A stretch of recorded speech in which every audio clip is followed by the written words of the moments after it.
The views and opinions expressed on this podcast are those of the hosts and guests as individuals, and do not necessarily reflect those of advertisers or sponsors. This show is intended as education and commentary only. The producers strive for verisimilitude, but nothing said on this podcast should be taken as fact by the listener or viewer without performing due diligence.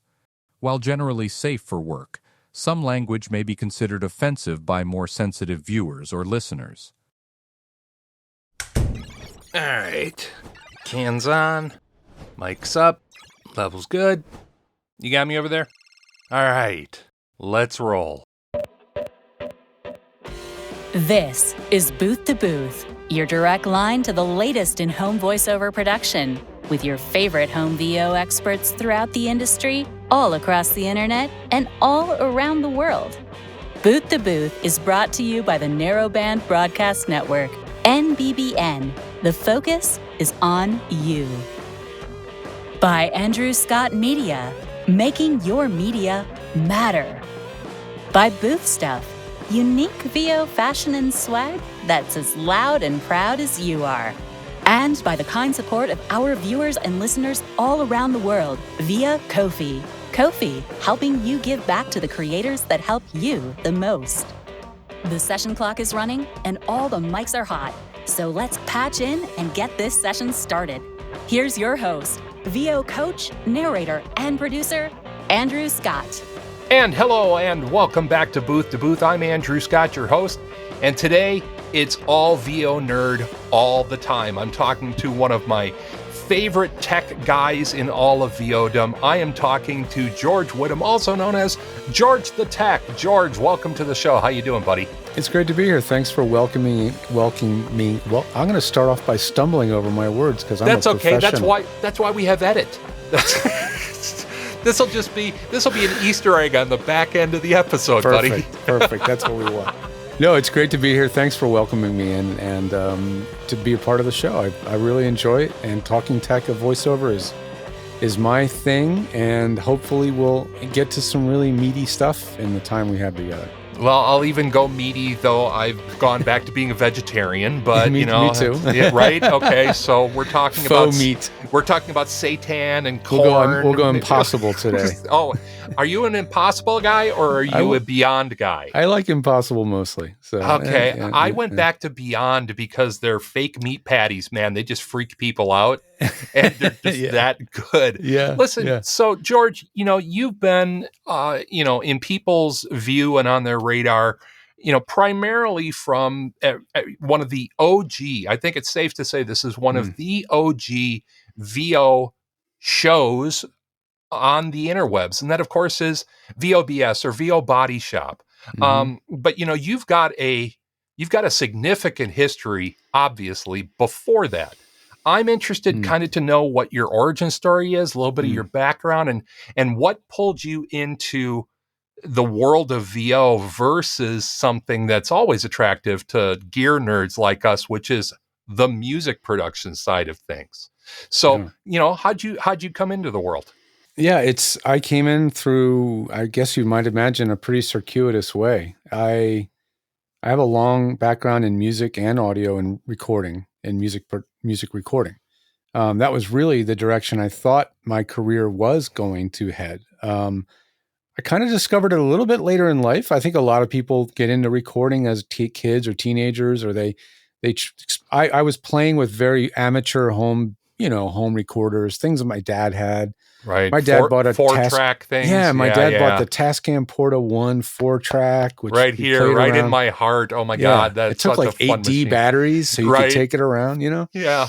And we would go and do like recordings at like bluegrass festivals and stuff, and it was a lot of fun. I loved just recording in the field, and that kind of where things started. So after I graduated Virginia Tech and actually got a degree in music and audio technology and a minor in communications. There you go. But that all being what it was, I had an internship at a studio in Philadelphia called Sigma Sound, which is now closed, like many venerable studios are now. Right. Yeah. And I got this internship there, and I had a taste of that world, the taste of the big studio, sort of the old school way of doing things, the venerable old equipment, We had one of these old Neve consoles that was apparently maybe one of 4 or one of 5 of that model made. And it was very special.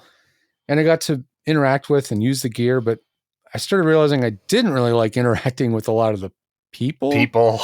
I didn't like the hours. I didn't like the way they kind of treated their people. I just didn't. It was, again, it was the 90s. It was still steeped in old school tradition. There was still a residue of cocaine on everything. Right. Not really. But probably. Like if you took the console, studio, yeah. If you took the console apart, I guarantee. Oh yeah. We often joke that if you shook that thing out, man, you could make some serious dough in the resale market. Yeah. So it was that era, right? And so I decided after a very short stint of 3 months as an intern there, that it wasn't for me. And my dad, being the super awesome, supportive guy he is, he was like, what would you want to do? And I said, I would love to make and I don't remember what inspired me, but I knew I wanted to make a remote recording truck, remote truck. Right. Yeah. And so we had this old 70s funky RV that we had used as a family RV for a little while. We hadn't had it that long, but I was like, yeah, we could put the console in here, tape recorders, everything we need, it would be kind of stealthy because it just looks like a dumpy old RV. Right. And long story short, my dad helped me start that up. He basically helped me bought the gear. We had some connections to get some good deals because my dad came from the camera business, selling cameras and selling AV gear. So we had some in on some getting good deals, but we dropped some real money and built this recording truck with Tascam digital tape machines. They were called DA88s. Yep. Right. And that's I knew those because we had those at Virginia Tech in our studio. So I knew those machines well.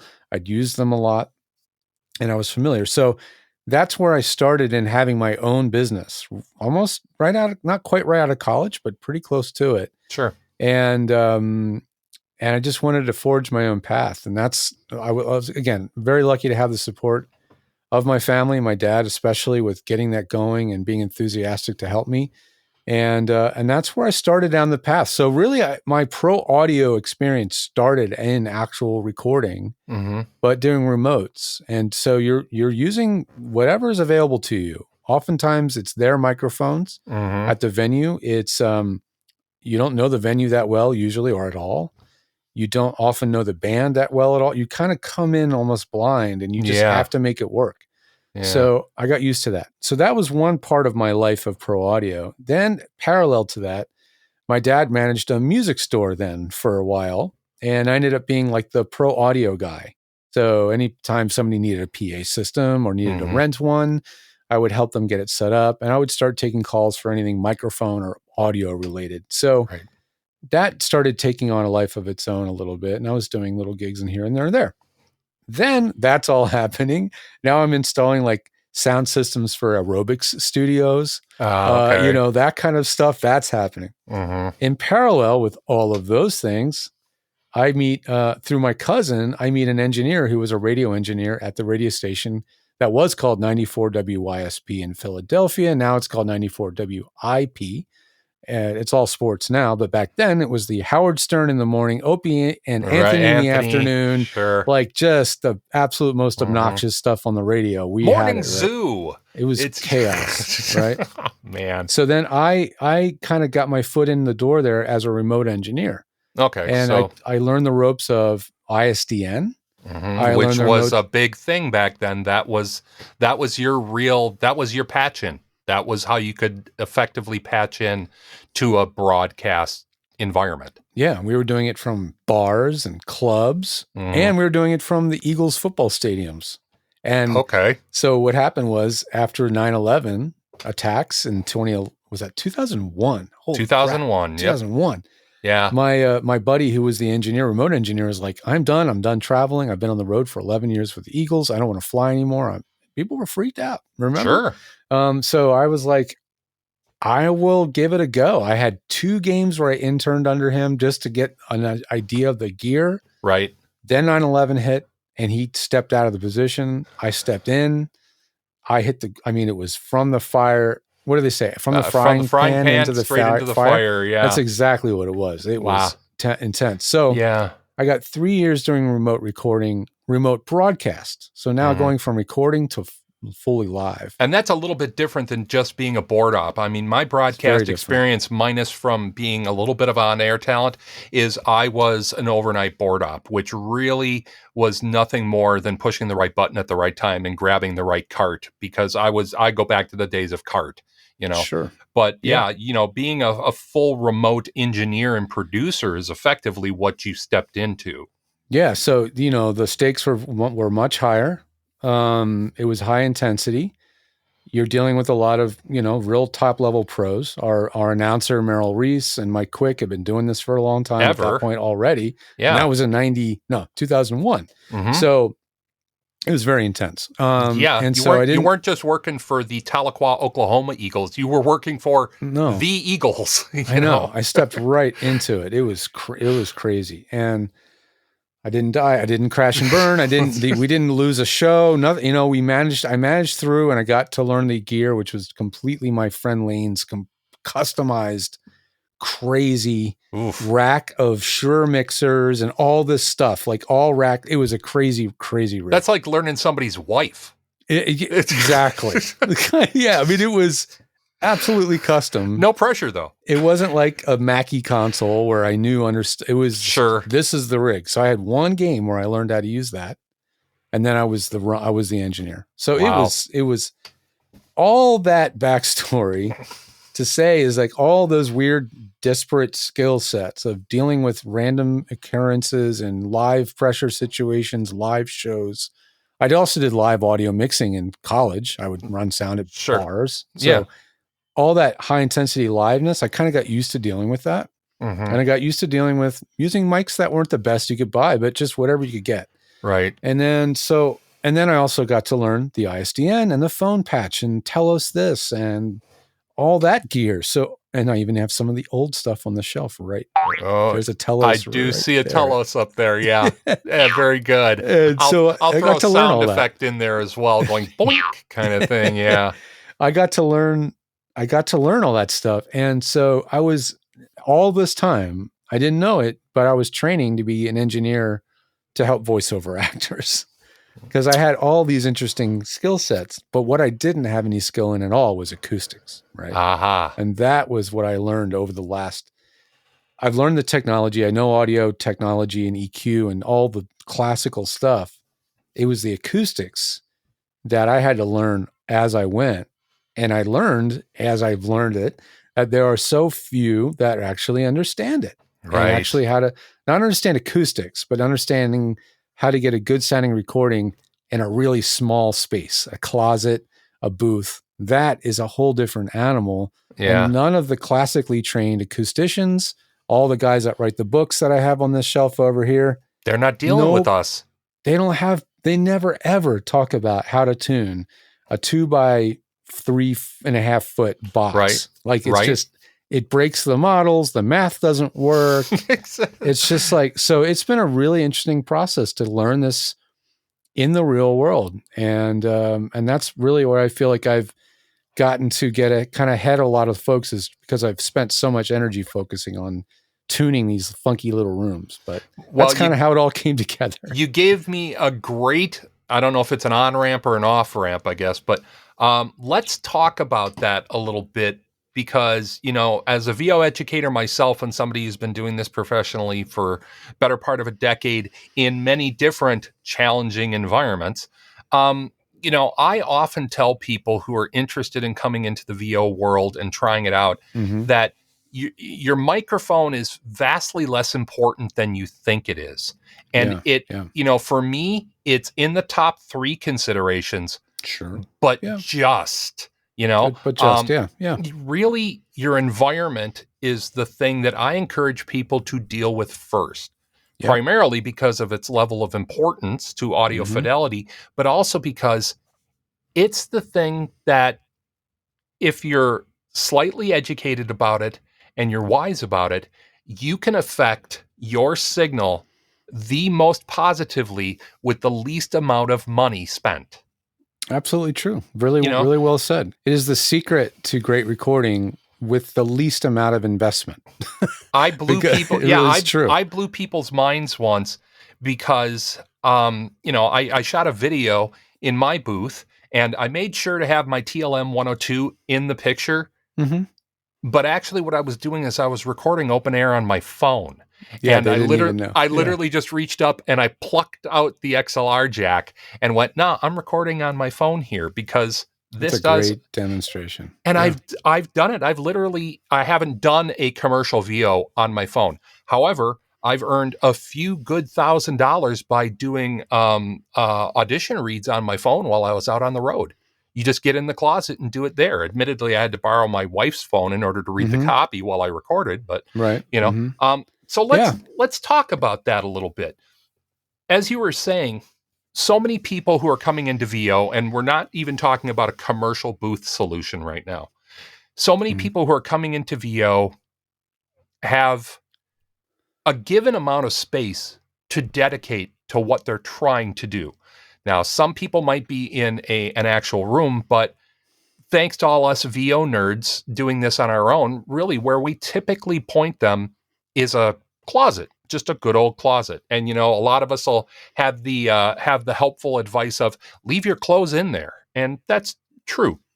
But when you are making that transition, when you're taking that next step, what are some of the problems of that environment specific to that environment by way of acoustic challenges, and maybe what are some techniques to start addressing them?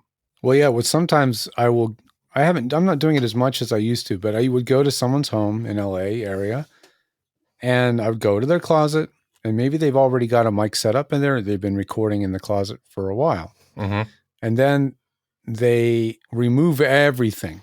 They're like, I'm ready to start from scratch and make this the booth I've always wanted, right? And they realize, wow, it doesn't sound very good now. Or they'll put up the foam panels, or they'll do they do things that look like a studio. Yeah, they do the visual. They do the things that look like it should sound to them, right? But it sounds boxy, it sounds hollow, resonant. There's all these like things that make it sound not like a good studio, right? And they're like, I don't get it. Or worse, they buy a major brand ISO booth that costs them thousands and thousands of dollars. Of course, realistically expecting that why wouldn't it sound amazing, right? They buy it, they set it up, or maybe we set it up, whatever. They get that first recording and it sounds worse than the closet with all the clothes in it. And they're like, what the heck is going on with this? Yeah. And what they don't really know is that the clothing is doing this amazing acoustical thing. It's very thick. Yeah. It's, it could be hanging on the wall. It could be this wide. Sure. Right? Imagine replacing that clothing with an acoustical system or a paneling or whatever. How physically huge that would be, right? It would be massive, right? Yeah. And so you cannot expect to just put an inch or two of foam on the walls. No matter how much that foam costs. Exactly. And have it perform as well as all that clothing did. So that is a big thing. Like people, they just don't understand. And I get it because I didn't really understand it, because the very first voiceover booth I worked in or helped set up was a whisper room, in this case, in 2000. Right. And it was just, carpet with some foam Oralex sheets on it. And that was it. And that's all we knew. Yeah, and I bet you that you were, as much as anybody, including the buyer, going, oh, well, this will be interesting because this thing should really do the trick.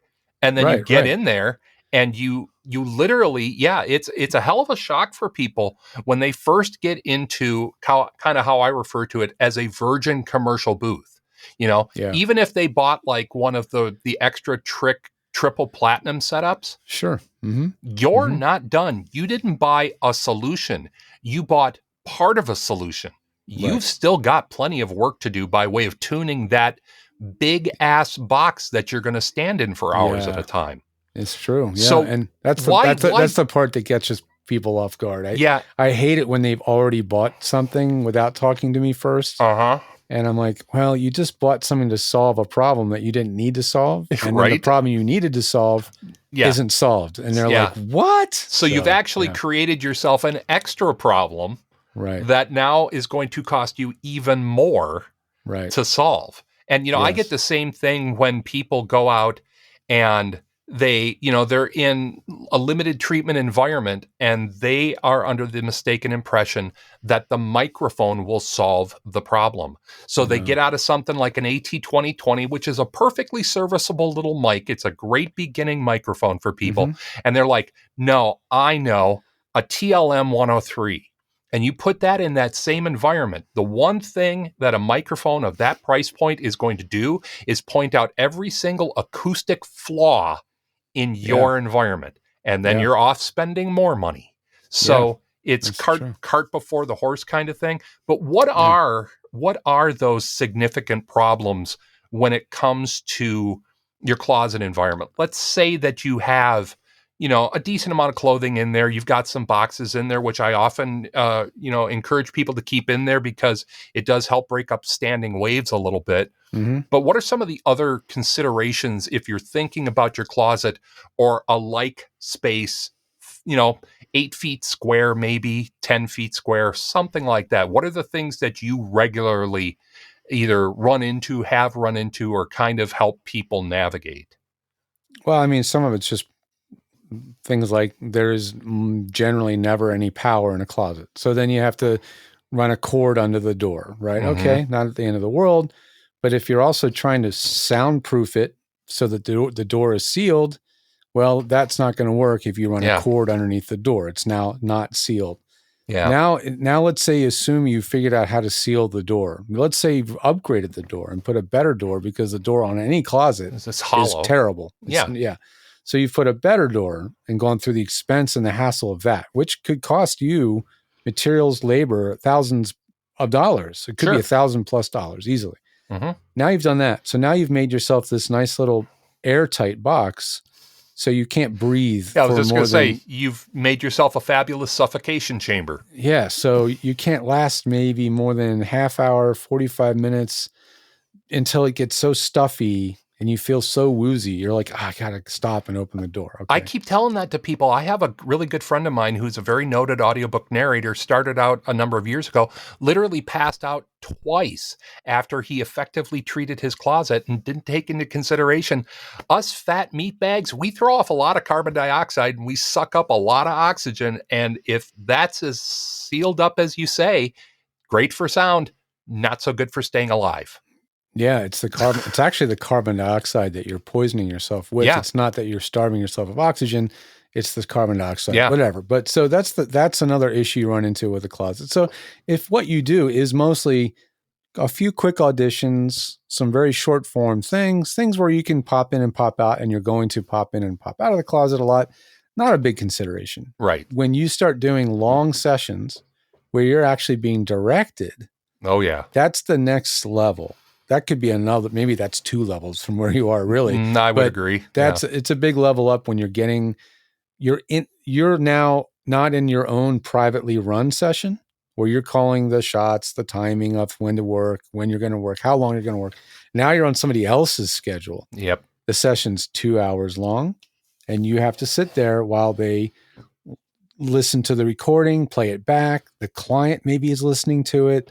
They're giving notes. They're giving up what's called approval. And you sit there, and it can be a very oppressive space after a while. So when you're starting out, you don't need to worry about really long sessions unless you're a poor audiobook narrator. And then it's like, how long can you last in that environment before you just can't stand anymore and you have to crack and you have to get some air, right? So it can be challenging. The whole reason why people are going into a closet is mostly to get away from noise, right? So in my opinion, the only reason to set up in a closet is because it's the quietest place that you can find in your home, right? If that's not the truth, if that's not actually true, if your closet is right adjacent to the neighbor wall or the corridor or down has the an apartment, HVAC duct running next to it, or a water sometimes heater. even through it. I've seen bare ducts, and if that closet is actually making the situation worse for you, then it's not where you want to be, right? So you might actually just want to be in a more open room, right?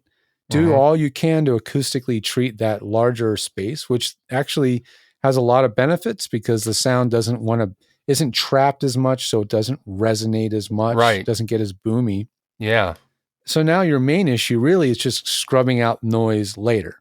And the good news is that the tool sets now for removing noise are incredibly good. Like noise is not as much the issue as it would have been even 2 or 3 years ago. Like I would agree. I would agree entirely with that. Yeah. Especially with the ability with, all I've been able to talk about for the last 2 months is artificial intelligence, but in AI's favor, there are some aspects of artificial intelligence that, as you're indicating, has completely changed the game by way of post-production noise removal. And absolutely, anything from the Isotope products, which are good. My favorite is a plugin called Bruce Free.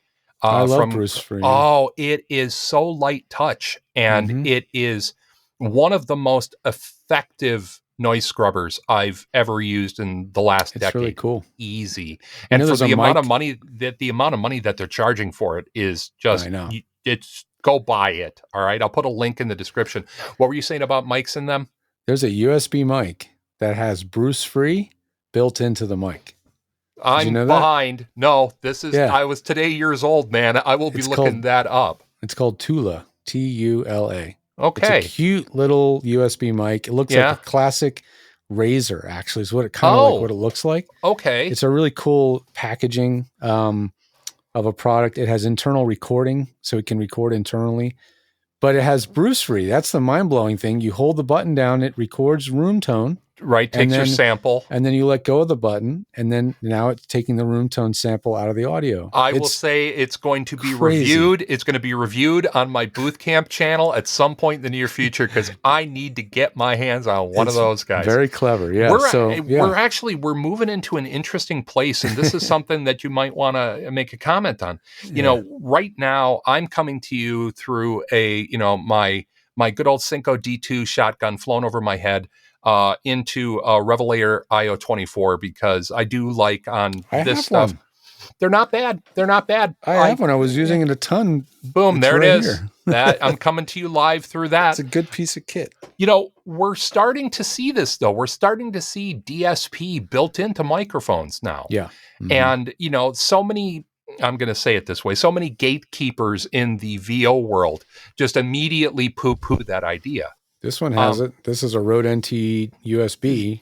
Exactly. And it has a companion program, and it lets you set the DSP. I think that that's going to be a pretty significant sea change in the industry because a lot of what beginning people suffer from, and we'll talk about this, we'll focus on this after the break, is the learning curve of things like noise reduction and the learning curve of EQ. And I mean, of course, the number one that confuses anybody who didn't grow up in a studio in the 80s, of course, is compression. This idea that, wait, I'm making everything quieter, but then I got to make everything louder. Right. DSP in microphones and what you mentioned that it's also a built-in recorder is kind of mind-blowing to me.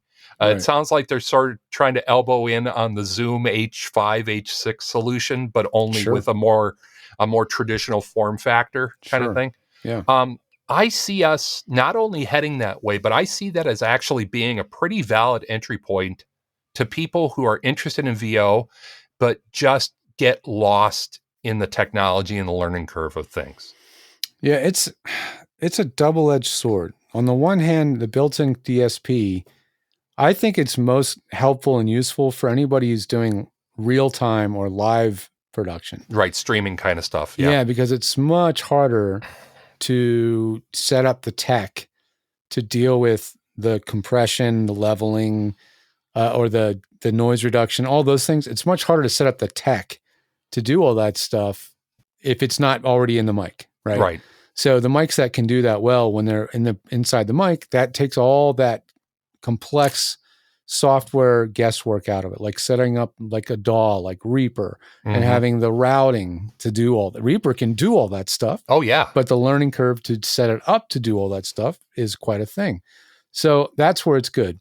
Where it's bad is if you depend on that for everything you do, and then you get that request that comes in inevitably, which is, we need to hear your studio raw. Yeah, we naked. need to hear it exactly as it is. And you're like, uh-oh, it's not going to fly anymore. Yep. So if you lean on it too much, it can get you in trouble. But if you're just starting out, at least you can get some convincingly good sounding recordings with a minimal amount of knowledge.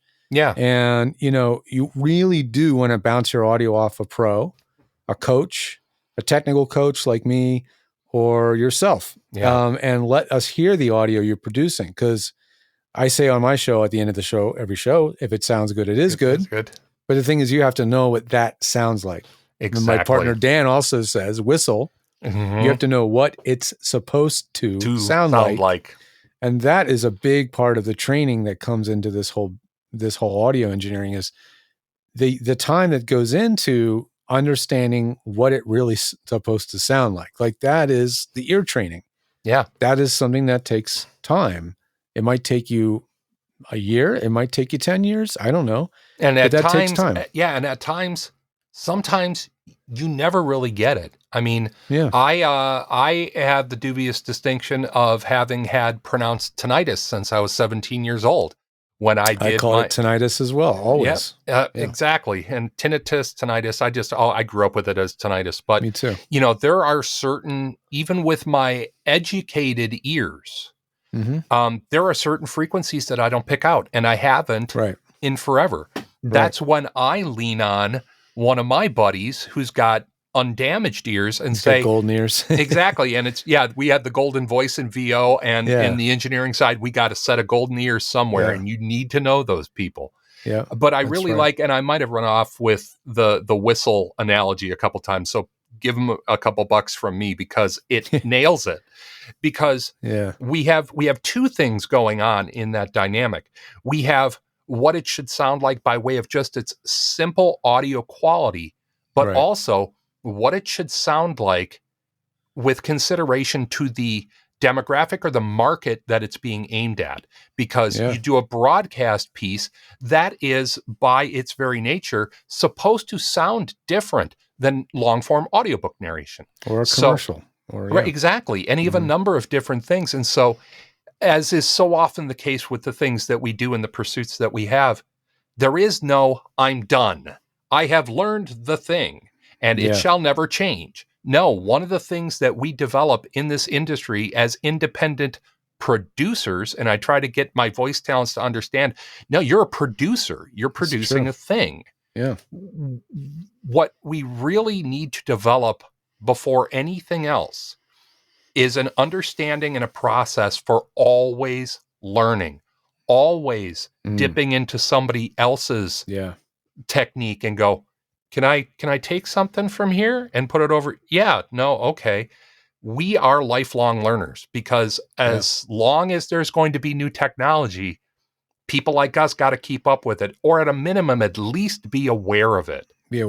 So I'm learning stuff all the time. It's, and I look at what I do for folks is I have this 15, 20 year head start of learning all that stuff, but I can work with somebody who's been in it for 6 months who knows something I don't know. Yep.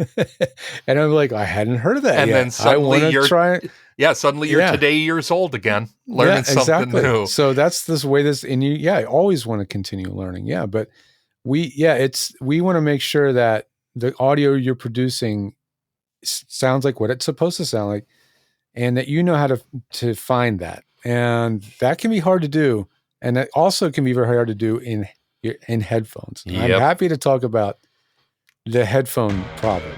Let's talk about that headphone problem right on the other side of this break, because thank you for serving me up such a softball of a pitch, because you're right. That's a great topic. So this is Andrew Scott. That, of course, is George Whittam, George the Tech. This is Booth to Booth, and we'll be right back on the other side of this break. Please don't go anywhere.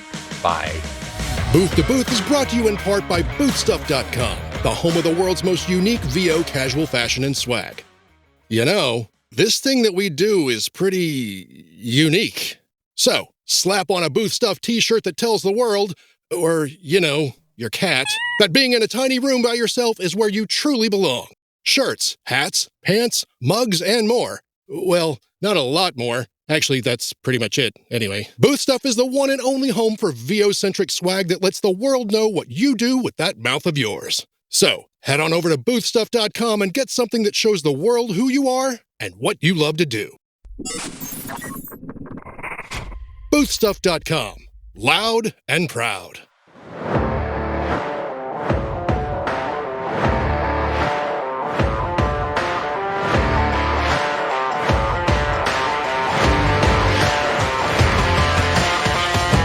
So 3, 2, and hello and welcome back to Booth to Booth. I'm Andrew Scott, and I am chatting today with my favorite VO tech nerd, George Whittam, George the Tech. And George, at the outset of the break, you'd mentioned the pitch battle that seems to just never go away in voiceover land, and that is headphones, the cans, the things that actually get our dulcet recorded tones into our ears. I'm imagining you're a man who has an opinion on headphones. Well, I have an opinion on headphones, and I have an opinion on what I like in headphones, what choice of headphones that I'm wearing. Mm-hmm. But also I have an opinion more and more lately about when to not wear them. Oh. And when the headphones start to cloud your judgment of your own performance, or your own, not performance as much, just the way you actually sound. Mm-hmm. Like right now, I'm wearing headphones and I'm monitoring myself. And I do this as a force of habit. Right. And I'm not a voice actor. Let's be clear. I'm not taking someone's copy, interpreting it, and performing it as a role. Mm-hmm. Every time you do a commercial, that's acting. It is. You are not yourself. No. You are not doing a testimonial. No. I am George Whittam and I endorse this product. No, I'm so happy to hear you take that tack. I always say, if it's not your own words coming from your own brain, you're acting. It doesn't matter if you're talking about tissue paper, you're acting. That's right. So the second you have the headphones in the mix, now you have this unusual, not natural thing going on, which is your voice being fed back to you. Mm-hmm. And I understand, and I'm wearing it now because it's a crutch. It's a security blanket. I'm also an engineering geek, so I want to hear exactly what's going on. But the fact of the matter of it is right now is I don't really like particularly the way I'm sounding in my headphones right now. I don't know why that is. Okay. It's something about it. It makes me want to futz with the EQ, which I did right before you and I was like, I'm going to notch out a little around 700. Right. I don't know why. And it's probably completely irrational. But it's just that feedback loop. I'm not liking what I'm hearing. That immediately is going to take me away from being the actor and send me back into being the engineer producer. So much for do not disturb mode. Don't worry about it. It's my show. I don't care. But it says right on there, do not disturb. It's my girlfriend. She gets an override. She gets the exception. She has the override. Anyway, if my kid got a hold of me right now, it would do the same. So you're right. Exactly. Okay. Tell her we say hi.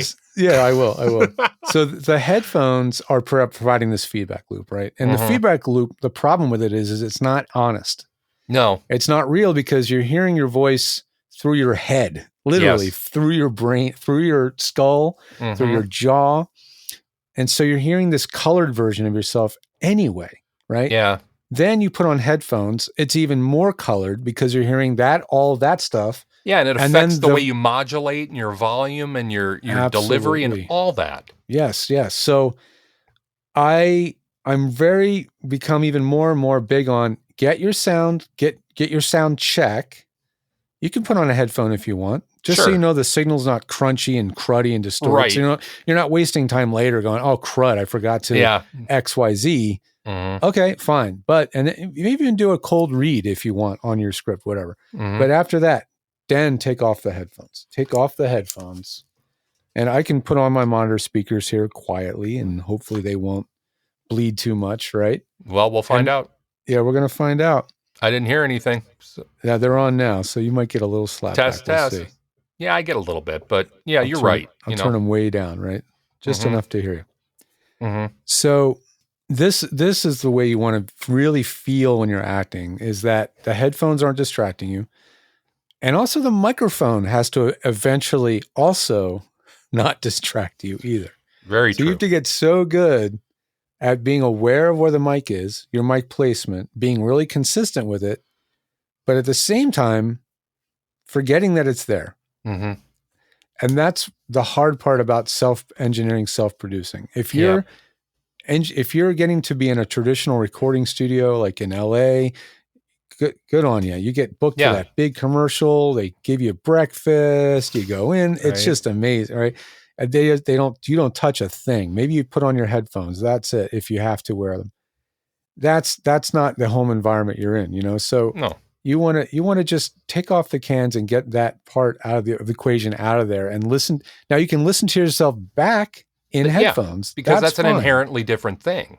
That's right. Playback is an entirely different impression of the way you sound because you're not actually speaking. There's no sound transmitting through your head. It's just playback. So if you're going to judge what it is you're hearing and make a call on what you should be doing, it should be in playback. You shouldn't be like tuning EQs and things, and while you're listening to yourself talking, it just doesn't work. You're going to drive yourself nuts. Mm-hmm. Do you have and I imagine you do you have a strong feeling one way or the other, between, and I'm talking particularly for playback, not in the booth, do you have a strong feeling about open back versus closed back, driver size, things like that? I know some people are really kind of particular about that. I never quite understood them. When you're in voiceover mode, you're no longer an audiophile engineer nerd at that point. That brain has to be turned off. But if you're an audio geek, yes, I mean, there's certain things you want to look for. Because I'm an engineer that's working in the real world most of the time, right? I need isolation. Like I need to close out the background noise. I'm not in a soundproof room right now. Right. So I'm using sealed closed-backed headphones. These are my second pair of Beyerdynamic DT770 Pros. My first pair is retired in a box somewhere. I've been using them for almost 30 years. That's how long they last, right? They're 2 that pairs good. in 30 years. I was just going to say we could barely see the lettering on those cans because they've been held, and they're kind of worn. That's the sign of quality there, people, is what that is. That's a replacement headband thing. That's not the original, right? Right. These you got replacement pads, these are not the original, right? But yeah, these are great headphones for me. I like the way they sound. And they're even in some ways, more importantly, they're very, very comfortable. Like they have a very large ear pad. Yeah, please don't break those on camera right now and make us both look like fools. Not going to happen.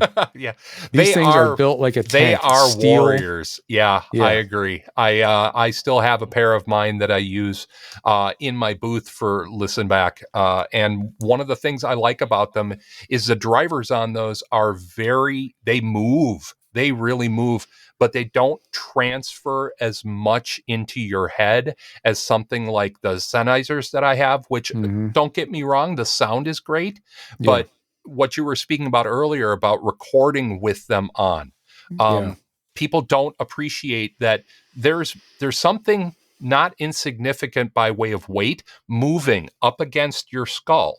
And that affects your ability to hear your own voice. It attenuates how you hear yourself by way of the vibrations into your skull and your inner ear. When it comes to the other question, do you prefer as an engineer, do you prefer to primarily listen back through headphones, or do you kind of split it evenly between that and near field monitors, or kind of what's your scheme there? I really do rely on headphones. If I had I live in LA. It's expensive to live here. I haven't been able to build a control room like a dream studio that's soundproofed and quiet. I do have a pair of classic Mackie HR 824 monitors, huge things on my desk right next to me here. They're amazing. But I can't really trust my judgment on those because this room isn't really tuned for monitoring. The background noise, ambient level of noise on the outside is not that low. So when I'm really trying to, like, as an engineer being technical, listen for every flaw, because people are hiring me for that. Yep. I'm going to be wearing headphones to do that. So I wear these. I have Audio-Technica ATH M40s, which are my bargain headphone, $100. I think are amazingly good sounding. I just love them. Excellent. They're my fold and throw in my bag and not care what happens to them headphones. Right. And I haven't destroyed them yet. Okay. And they're my sit on my computer, my laptop, and edit, listen to audio, do sound checks on my computer and my laptop, in my living room headphones, right? There you go. So I have a few that I use regularly. Now, the thing is that I've been finding more and more, I'm tuning in on, is that actors are using headphones a lot. And I understand it because we don't have I tell people, don't really trust your speakers. You can't, Right. You just can't. So they use headphones. But what happens is some headphones are extremely detailed. Translation, very bright. Yeah. Tweaked over 8K. Yeah, they have a lot. They accentuate flaws in your voice that will make you crazy. If you have any kind of OCD tendencies, they will make you want to go crazy editing your voice. Yep. You're going to try to remove every tiny flaw in your audio. And God forbid if you're sibilant. I mean, because that's just it. Those sibilants, male sibilants happens between about 3 and 4K, right, and in the lower part. Yeah, in female sibilants really happens 5 to 6, 7, sometimes depending upon the register. Yep. And that is exactly where headphone makers tend to tweak their signals, because they want to, what they want to do is, they call it enhancing, but I call it exacerbating or exaggerating. They exaggerate the amount of air, and then they push a lot of bass into it so that you get that feeling of volume without the actual decibel of volume. But it's exactly what you don't want if you are critical listening to your own voice, because it's just flat out lying to you. Yeah, and the thing is confusing, just like with some ISO booths, you think it should be acoustically tuned. You'd think a professional headphone should be tuned that way, but they're not, because they're tuned by somebody who thinks that's the way they should sound. And each brand of headphone has different sort of signatures to the way they sound. Sure. It tends to be somewhat brand. I noticed that it's a little bit brand specific. So Sony's are very bright. Sennheisers, I think, tend to be more dark. Or maybe more bottom heavy. The Beyers, I think, are pretty balanced overall. I would say they're one of the most neutral. Yeah, pretty neutral. They're not dead flat. No, they're not references. Yeah. Right, yeah. So I've been telling a few folks lately too, like, those headphones you're using now are making you have a complex. Completely. So let's try some other headphones. So I had a client of mine switch to these. I said, why not try these? These are what I use. You can get them relatively pretty cheap now, $120-ish, not too bad. So he got a pair, and he was like, oh, you're right. He's like, they do sound different. It took me a while and it will take you a while to get accustomed to a different pair of headphones, right? When they have a different EQ, we're going to talk about EQ, but when they have a different EQ, it's going to throw you off a little bit. You're going to think now everything might be not bright enough or whatever. So it takes a while to recalibrate your brain. But once you do, you go, oh, I don't hear every single little mouth click anymore. Did I get better overnight? What? And I'm like, and that's okay. Because if you send me that same file that you are obsessing over, and I listen to it back, and I've heard, your voice and 10,000 others. Right. If that mouth noise is a problem, and if I notice it on that first pass, it's a problem. Yeah. Very likely, though, what's going to happen is that mouth noise is there. I will not even notice it. And then you'll say, but what about the mouth noise? And then I'll listen to it again. And now I will focus on the mouth noise. Right. And I'll go, yeah, there's a little bit there between phrases. I hear you. There's open your mouth. There's a click. Maybe but it's completely tolerable. It's not distracting. It's not, that's the word. It's not distracting. And flaws that you think of as flaws, sibilance, mouth noises, breaths, all these things that you obsess over and want to clean out. If it's not distracting to the listener, you should be able to leave it in. You should just leave it in. Yeah. Unless they have a directive, your client's like, I want 0 breaths and I want you to sound like an AI. I don't know what the heck. Pretty much, yeah. Right? By the time you've cleaned yourself up to that degree, you will no longer sound literally a human anymore. And right? you know what's interesting is that now a number of platforms, and I did a demo of this that I'll put up here. AI has breath noises now. And AI has disfluences now. And so they're actually encroaching on what makes us meatbags. And that is they're putting in flaws. So for everybody out there, stop making your recordings sound surgically sterilized. It's not what people want to listen to. The other thing that I think that's interesting about the headphone discussion before we move over into EQ, but it holds hands pretty well. And that is, for people like you and I who have tinnitus or who have, honestly not had their hearing checked. And by the way, I highly recommend to anybody who is seriously considering pursuing VO as a part-time or a full-time gig, go get your hearing checked by an audiologist, because that will answer a lot of questions for you about the technical side of your pursuit.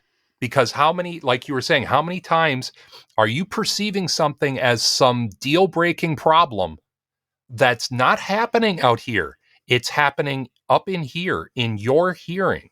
So getting a baseline of where your hearing is, I found it really helpful. And I mean, I've had to my whole life because of my hearing damage. That's a really good point. That's where sight and hearing are very different. If something's so out of focus you cannot read it, it's clear there's something going on there. Or unclear.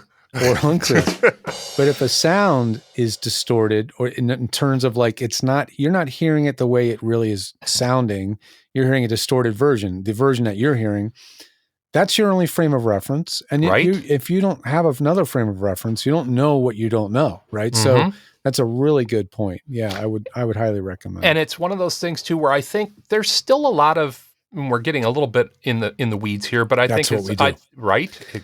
I'm a professional in the weedser. There's still some stigma about having hearing trouble or having a hearing deficit or a hearing difference. Not glasses. Right. I was just going to say, nobody looks at a pair of glasses anymore, especially like, I'm a middle-aged Gen Xer. I was really in that last wave of people making fun of you because you wore glasses. I just wanted to see the damn board. And now I have definitely reached the age where I am this guy because I'm sick of losing these things. I know, and I am the weird opposite where I'm farsighted. I'm nearsighted. So if I want to see my phone, the glasses have a thing, and they come off, and I'm looking at my. So it's like no matter what. So I'm headed to progressives.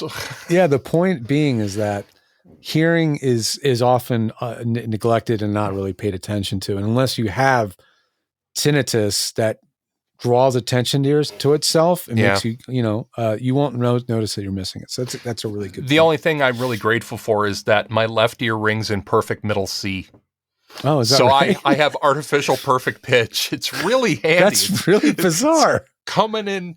Well, I have 5 tones in here. I have 5 tones ringing here, 5 distinct tones, and 4 distinct tones over here. Oh man! But the thing about the headphone issue, though, is that there's and you need to stop this from happening before it even starts. And that is for people like me, even with the headphones on, we're not getting an effective and realistic representation of what the sound is. And so the initial inclination is to start twiddling the knobs and moving the sliders. And what you're doing at that point, even with a good flat pair of reference headphones. I mean, I used to have a Telefunk, a set of Telefunken headphones that they were. I mean, even back in the 80s, they were like $3,000 because they were true headphones made for audiologists. And so they were absolutely flat. Interesting. Yeah. You will do yourself a great disservice by making adjustments to what you're hearing if you are the one that's got the hearing problem. Because at that point, you're not actually correcting problems, you're causing problems, and you're tuning your recording to your hearing. Right. And the last time I checked, I don't pay myself for my own voice. Somebody else does. I wouldn't hire me. Are you kidding me? I'm a pain in the ass. But no, it's a significant thing. And that's where I want to go with you next is you do listen-ins and you do commercial work where you will help somebody tune their environment, but also tune their signal chain and their recording and be that set of ears. Talk to me a little bit about that and talk to me about obviously I just stated the primary benefit, but, talk a little bit about the benefit of really having another set of professionally tuned ears kind of help you as you get started. One of the things is maybe less obvious. It's not that my hearing is perfect. It's not anymore. It was very good for a very long time. It's pretty good for my age, but it's not perfect. Right. It's not that my hearing is perfect. And maybe there's going to be a guy 20 years younger than me who really still has perfect hearing, right? Mm-hmm. It's that I have heard your voice and that I've heard 5,000 others as well through these headphones, right? Right. So I have in my brain this profile of sound, like this is the old whistle, what it's supposed to sound like. Yep. And so I've heard so much other audio. And so when I hear your audio, I understand in context how it should sound, how I think it should sound. And when I'm even called upon to set up processing, there's even more responsibility because now I'm making decisions that where I'm assuming that the person that you send that audio to will actually have wanted that audio to be processed in this way. Right. And making a judgment call and hoping it's right for what they want. Again, based on having heard a ton of audio and a ton of voiceovers, right? So that's what, I call it a sound check. That's the cheapest service I do. It's $25. That is the one thing that if you do 0 services with me, do that one, because I will absolutely be sure to give you a very honest assessment of that raw audio that you're putting out there. And if there's a flaw in it that is distracting, I will call it out. I'll tell you what I think it is. If it sounds great, I'll tell you. There you go. One in 10 audio files I get is excellent. I have no notes. I just nailed it. Sounds great. Sometimes it's have a great day. Sometimes the noise floor could be a little quieter, but no, that's just kind of, you can scrub that out later easily. Or it sounds like you're a little close to the mic. Just back up 3 inches. It's going to sound great. Sometimes it's just little tweaks like that, but that is, super valuable. And that's what I love to do for people, because it gives them that piece of information that they're not going to really be able to get easily anywhere else. And as you said, it also provides them something incredibly valuable, and that is context and a reference point. There so many people could get so much further down the path if they just had that confidence marker at the beginning saying, and at least I know I've had somebody check me here before I started pushing myself out the door. Sure. And I'm not there to watch over you. The next day, you might have bumped the mic, or it's in the wrong spot. Right. Or the neighbors, maybe now they're building something, or whatever the thing is. That sound environment's going to change. It's home studio. But it gives you at least a baseline of going, I can hear, that sounds like what it sounded like yesterday. So at least that portion is known and good. Yeah, and if that file you sent me was the one that I gave you the green light on, keep that as a shortcut on your desktop or something. So you can always play that back and go, oh yeah, that was what George said it's supposed to sound like. I'm big at telling people, once you've got everything dialed in, take screenshots, like you said, save templates. I use Logic. Take a selfie. Yes, exactly. I've done the exact same thing where you can see what the angle of the mic is, and I'm sure you're going to back this up. How many times have you just had somebody change the orientation of their mic by 10 degrees, and suddenly that standing wave is gone. It has been driving them nuts forever, but they like the look of it. Like this. Yeah. And now that it's gone. Yeah. They kept it in place because they thought it looked good up against the wall. Yeah, it's perpendicular to the wall. Of course you're going to get a standing wave. Right. Those little things are not little things. They're actually huge helps to you as you step out into this world. Yeah, absolutely. But that brings us to the big question. And I actually have my user Colin sent in a question that we've got 50 million characters devoted to this on my Discord server. So Colin asks, how do you do an EQ sweep to find those standing waves and resonant frequencies, but you don't end up chasing phantoms all over the spectrum? And for our viewers and listeners who might not know, phantom frequencies are when you have two frequencies that are similar in modulation, but they cross over each other just a tiny hair. That creates an illusory artifact in sound. And Colin's asking, the overarching question is, how do you EQ your voice and at the same time find those troubling frequencies in a mix and neutralize them without Swiss cheesing your recording? But I will start with the first half of the question. How do you find the EQ of the frequencies that you don't like? I know there's some that use meters, RTAs, real-time analyzers, spectrograms, all kinds of things. I'm old school. I use my ears. Yep. So, but the trick is it's much easier to find a frequency that is offensive or distracting or resonant or whatever by first boosting it. So that's my trick, right? I always use a parametric equalizer when I'm trying to remove a specific noise, not a graphic with all the different sliders, because they're 3 old knobs. Yeah, because the graphic is really those are fixed frequencies at certain points, and they may not line up where you need it. A parametric lets you hone in on a frequency up and down the frequency spectrum. It lets you add or remove that frequency, gaining, which is boosting or cutting, and it lets you hone in and laser focus into it with what's called the Q, and get really tight on a specific frequency. You have these 3 knobs, right?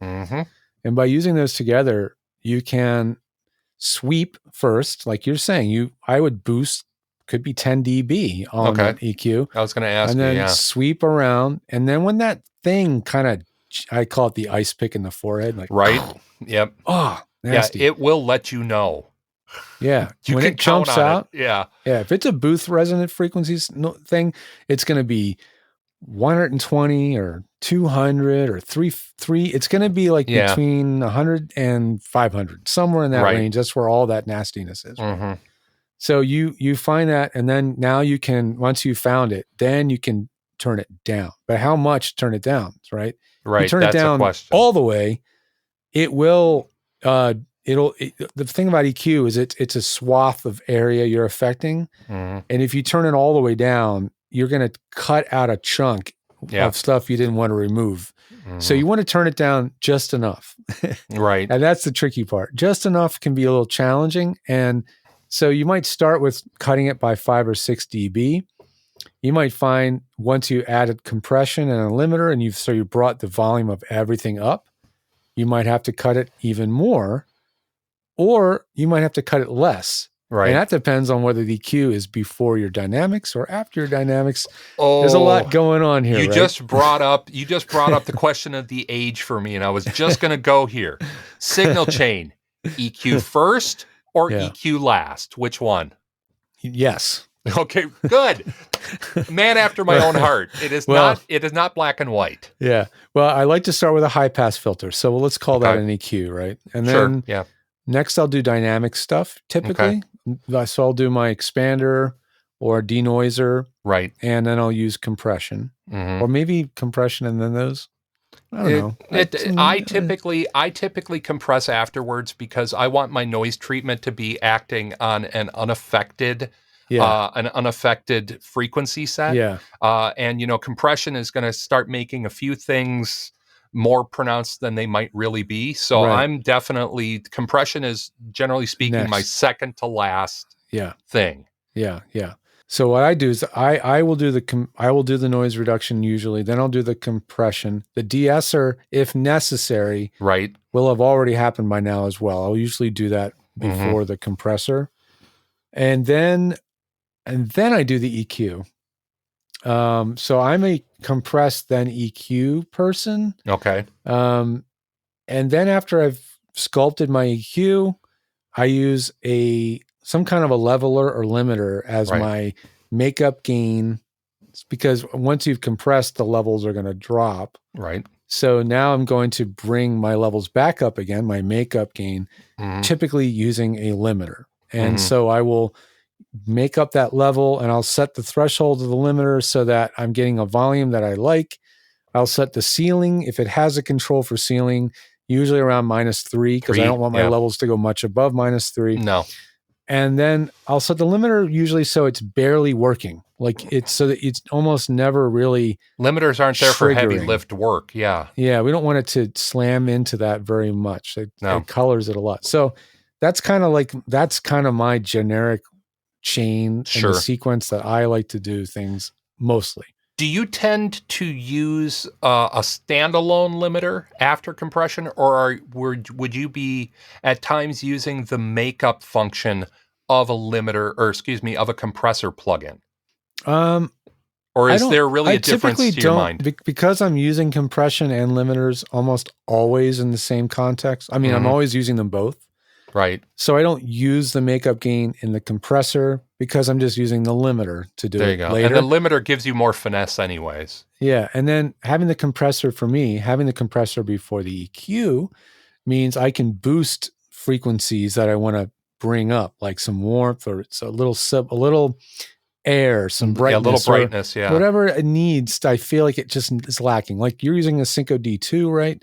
This is a pretty razor flat mic. Oh, it always can use a little lift in the top. So there's that's very little air in this microphone. Yeah. Right. So that's where I'm going to add that. Because the limiter is after it, I don't have to worry about my EQ boost clipping. Right. Because now the EQ boost is going into a limiter. So I don't have to worry, did I overboost the EQ to a point of clipping? The limiter stops it from clipping.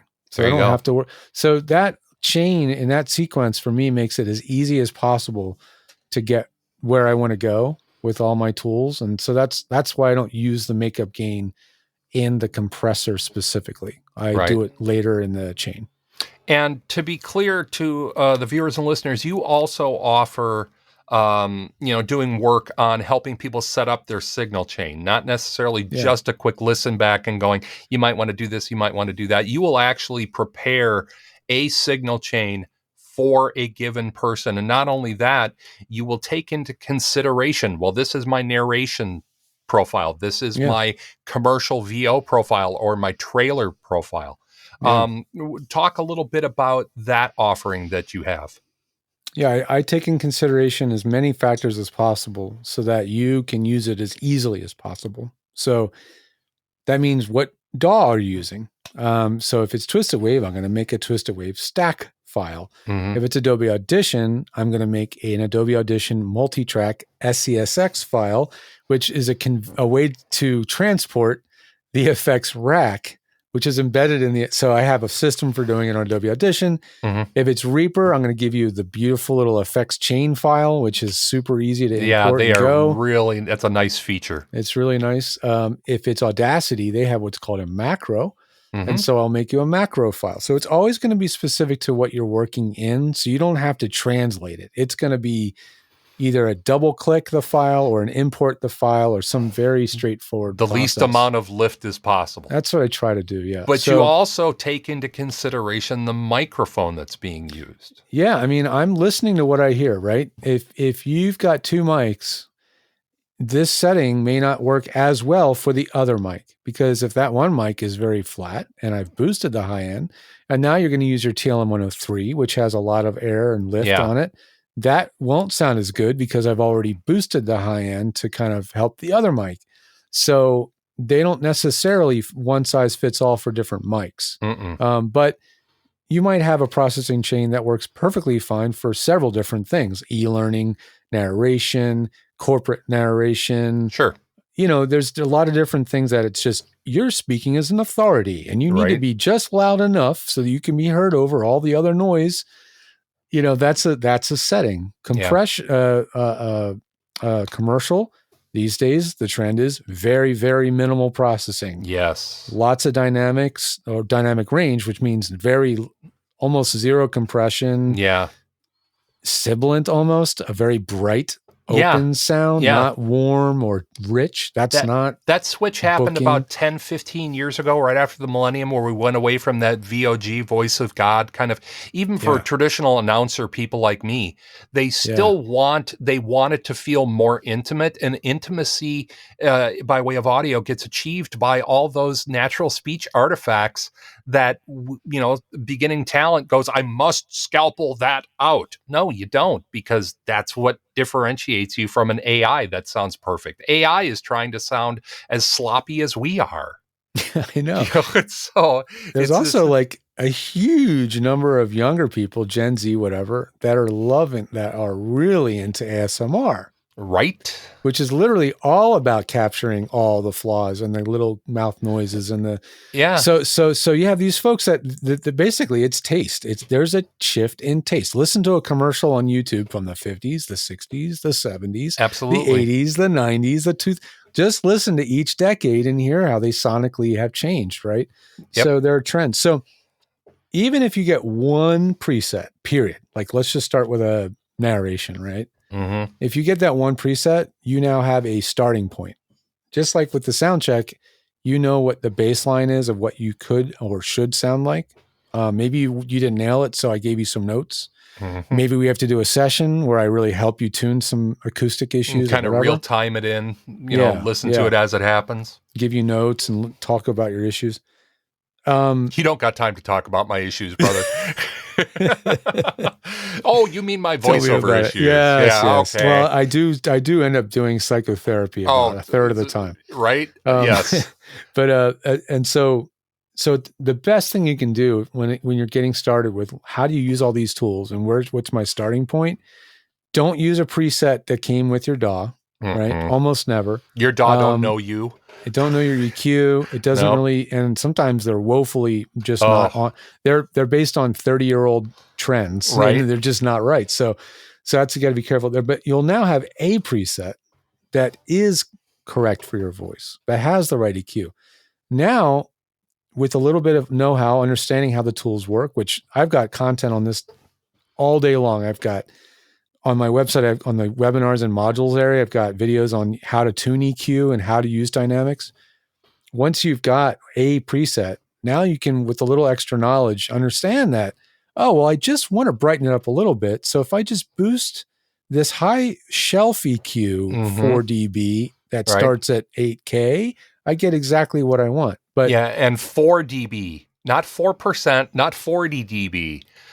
Changes in EQ, I often tell people, are some of the smallest increments can make the biggest difference. And one step beyond that, you sound like broken glass. Yeah. So it's a picky thing. Yeah, it goes back to that at times, that pro listen back as well. Right. Yeah. So you'll have gotten not only, of course, the preset, but I will have listened to it. Right. So you're going to get I've approved your audio. I'm going to have given you a preset.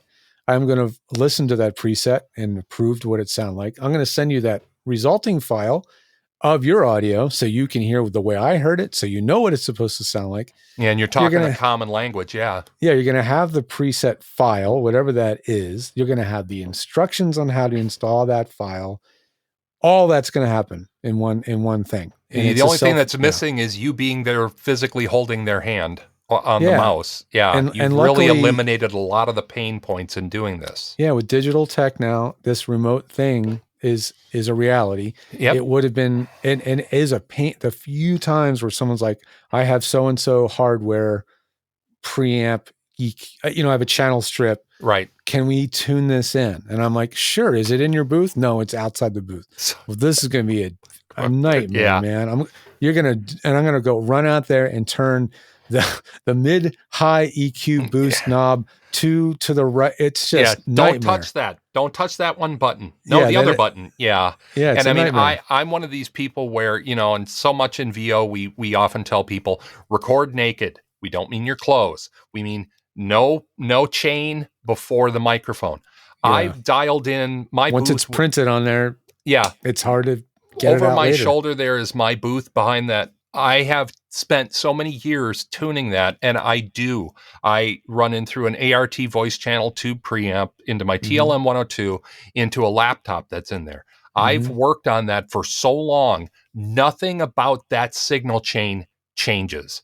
Yeah. The only thing that I'm going to be doing differently in the near future is I'm going to be bifurcating my signal so that I can record an absolute naked signal in the event my client wants it.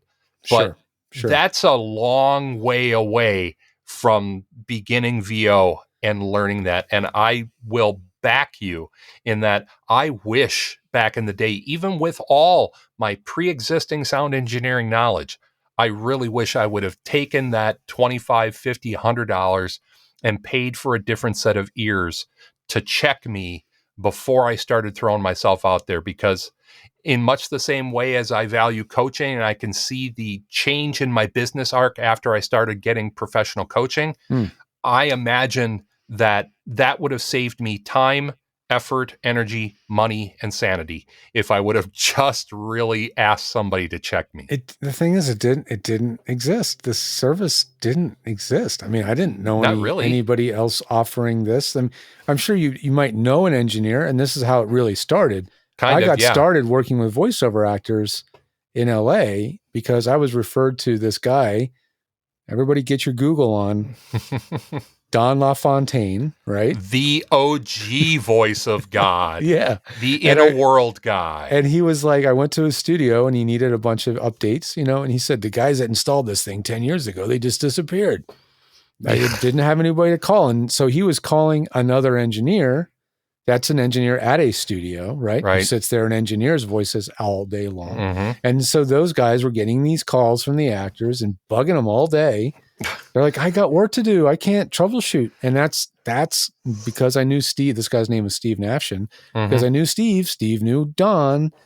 And then I ended up in Don's studio and then when Don said, there is nobody that does this. There's nobody who's focused on voiceover studios. Light bulb moment. It was a total light bulb. I was doing film production mixing at the time when I moved to LA because I didn't know what to do here. Just trying to find a way to make a living.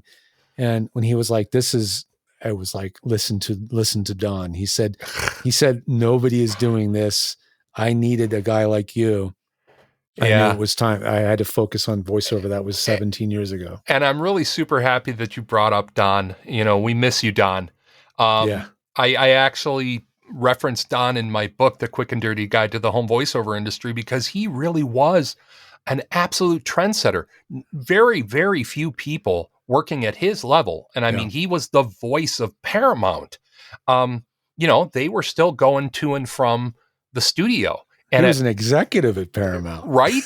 But he didn't have to be a voice actor. He was doing fine. He loved it. He loved doing it. But, when he finally got to that age, right, where he said, no matter my executive privilege and my great parking spot or not, I got what it takes to do this from my home. Yeah. And that was one of the kicking down of the doors that created this entire industry that we do. And, we owe him so much. And, it's a few of my colleagues, Joe Cipriano, one of the other guys really early to the home studio, Bo Weaver. I don't know if you know that name, but he came from radio. Yeah. He was another very, very early adopter in home studios. He was doing home studios when they were still recording to reel. So he was recording from home and FedExing reels to clients back in the 80s. I thought it was a lift because Don wound up running ISDN into his house, That's right. Because that was the only way that really ISDN was the first way that we could live patch in to a studio environment, real time, no latency, and high quality. And it was, the OG bit rate, I think, was already 96. So that was achieving 128. Right, exactly, 128 asynchronous. It was the first time that we could do that, and it literally opened up and helped create an entire field where, I often still think back to a couple months after the pandemic hit and we were all locked down. We have this famous picture, and I'll put it up here. I keep using it over and over, of Ira Glass from This American Life, physically no shoes on, in his suit, in his closet, surrounded by his clothes, recording This American Life. Yeah. So, no doubt. I know. We've spent a lot of time talking about a lot of significant things, but I want to make sure that people know where they can get a hold of you. And I also know that you are just launching a brand new website. I am. Yeah, we just got it online last week. If you want to check it out, it's georgethe.tech. And for the That's month unique. For the month of March, just to get the ball rolling, we have a coupon code, of course. Woo! So you get 20% off any service booking that you book on the website, and you use the coupon code GTT2T. That's the number 2. The numeral 2. Yeah, the numeral 2. Point with the POINT spelled out OH. And GTT definitely, you can see it right now in post-production. I spelt it right. George, you can try that out. Listen, brother, thank you so much for joining us. And I hope that you'll be able to come back and join us again at some point in the future. But I also want to thank you for just all the years of you helping out knuckleheads like me get things dialed in and make it so that we don't cry when we listen to our own voiceovers. Excellent. It's a real pleasure. Yeah, it's been informative. And, for all my people listening out there, make sure to do a like, click, and subscribe to the video. It helps me. And definitely, by the way, go check out some of the training modules that George has already provided. I'm sure they're going to be new and more up-to-date things. But honestly, when it comes to getting the rudiments down, George is the man. Go to George. That's all I'm going to say. But until next time, everybody, I'm Andrew Scott. That, of course, is George the Tech, George Whittam. And this has been Booth to Booth. See ya in the booth, people. Bye-bye. From the beautiful Pacific Northwest, this has been Booth to Booth with Andrew Scott. Booth to Booth is a narrowband broadcast network production in association with AndrewScottMedia.com. Andrew Scott, executive producer. Our theme music was written and produced by Ron Kajawa. Website design and maintenance by Vicano Creative. Christopher Vicano, webmaster. Available at VicanoCreative.com. Audio and video production by Andrew Scott. Available at AndrewScottMedia.com. Got topic ideas, questions, or comments for the show? Email us at patchin@booth2booth.com or by simply clicking the link in the description. On behalf of host Andrew Scott, I'm Gwen Steele. From our booth to yours, thanks for joining us. See you next time on Booth to Booth. NBBN. The Narrowband Broadcast Network. The focus is on you.